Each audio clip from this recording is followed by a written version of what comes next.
पर दंगल, आसमान में फाइटर जेट्स। क्या ईरान में होने वाला है सत्ता परिवर्तन? ईरान की सड़कों पर उठता यह शोर अब महज विरोध नहीं, बल्कि सत्ता की नींव को हिलाने वाली गूंज बन चुका है।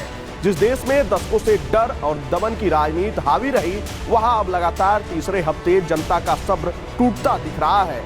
रात ढलते ही शहरों की सड़कों पर उमड़ती भीड़, गूंजते नारे और बिखरते डर इस बात का संकेत है कि ईरान एक ऐसे मोड़ पर खड़ा है जहां से लौटना आसान नहीं। ईरान में जारी प्रदर्शनों को अब 2 हफ्ते पूरे हो चुके हैं और तीसरी रात भी हालात और विस्फोटक हो गए। राजधानी तेहरान से लेकर कई बड़े शहरों और छोटे शहरों तक लोग बड़ी संख्या में सड़कों पर उतरे। विपक्षी खेमे का दावा है कि इन प्रदर्शनों ने सर्वोच्च नेता अयातुल्लाह अली खामेनेई की कठोर सत्ता व्यवस्था को कमजोर कर दिया है।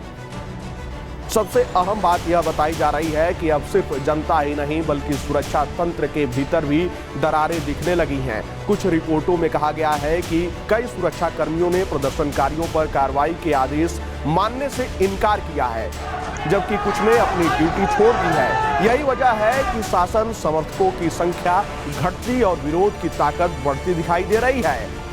इस आंदोलन को और धार देने का काम अमेरिका में निर्वासन में रह रहे ईरान के पूर्व शाह के बेटे रजा पहलवी कर रहे हैं। सोशल मीडिया के जरिए उन्होंने ईरानी जनता को सीधे संबोधित करते हुए साफ कहा है कि अब पीछे हटने का वक्त नहीं है। रविवार को एक बार फिर देशव्यापी प्रदर्शन की योजना बनाई गई है।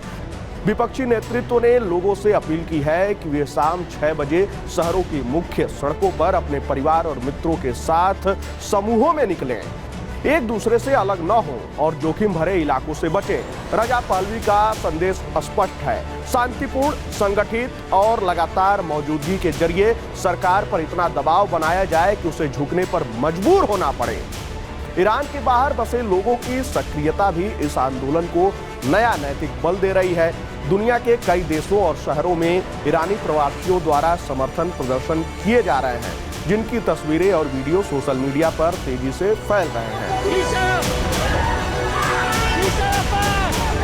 वही विपक्ष इसे ईरान के भीतर संघर्ष कर रहे लोगों के मनोबल के लिए बेहद अहम मान रहा है। इसी कड़ी में रजा पहलवी ने खुले तौर पर कहा है कि मौजूदा हालात में अमेरिका को ईरानी जनता के साथ खड़ा होना चाहिए। उनके बयान को अमेरिका को हस्तक्षेप के लिए एक तरह से निमंत्रण के रूप में देखा जा रहा है। अमेरिका का पहलू इस पूरे संकट को और जटिल बना देता है।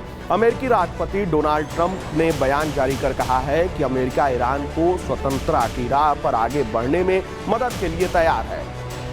विपक्षी खेमे में इसे वाशिंगटन से समर्थन का संकेत माना जा रहा है कि अमेरिका कूटनीतिक दबाव बढ़ाने, अंतर्राष्ट्रीय मंचों पर प्रदर्शनकारियों के अधिकारों का मुद्दा उठाने और ईरानी नेतृत्व को चेतावनी देने जैसे कदम उठा सकता है।